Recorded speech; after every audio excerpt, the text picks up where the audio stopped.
আসসালামু আলাইকুম দর্শক, আশা করছি আপনারা সবাই অনেক অনেক ভালো আছেন। তো ভিউয়ার্স, বরাবরের মতো চলে আসলাম আপনাদের সাথে পুরাতন ট্রাক্টরের রিসেলিং ভিডিও নিয়ে।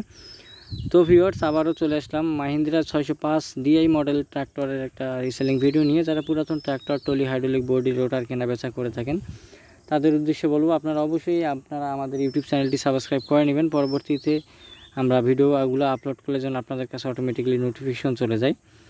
তো গাড়ির কন্ডিশন আলহামদুলিল্লাহ ফ্রেশ আছে। গাড়ির মডেল হচ্ছে মাহিন্দ্রা 605 টিআই। ডেলিভারির মডেল হচ্ছে, ডেলিভারি সাল হচ্ছে 2017 সালের মডেল। গাড়িটি 8,500-9,000 ঘন্টার মতো চলছে। ইঞ্জিনের অবস্থা একেবারে ফুল ফ্রেশ আছে। ইঞ্জিনে কোনো প্রকার কোনো কাজ নাই, বড় ধরনের কোনো কাজ নাই। ইঞ্জিনে কোনো প্রকার কোনো গ্যাস নাই।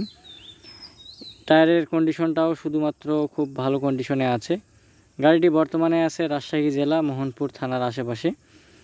গাড়িটি মালিক পক্ষ থেকে চাওয়া দাম 2,60,000 টাকা। এখান থেকে কিছু পরিমাণ আপনার দামাদামি করার অপশন আপনারা পাবেন। শুধুমাত্র ইঞ্জিন বিক্রয় করা হবে।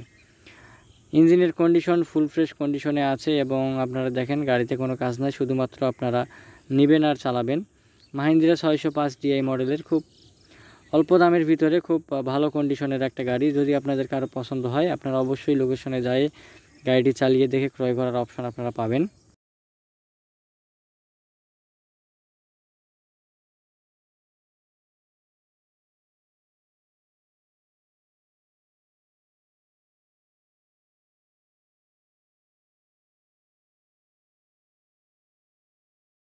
তো ভিউয়ার্স, মাহিন্দ্রা 605 ডিআই মডেলের যে ট্রাক্টরটা আপনাদেরকে দেখাইলাম, এই ট্রাক্টরটা যদি আপনাদের পছন্দ হয়, আপনারা যদি চান, আপনারা অবশ্যই খুব 2,60,000 টাকার ভিতরে আপনারা গাড়িটা নিতে পারেন।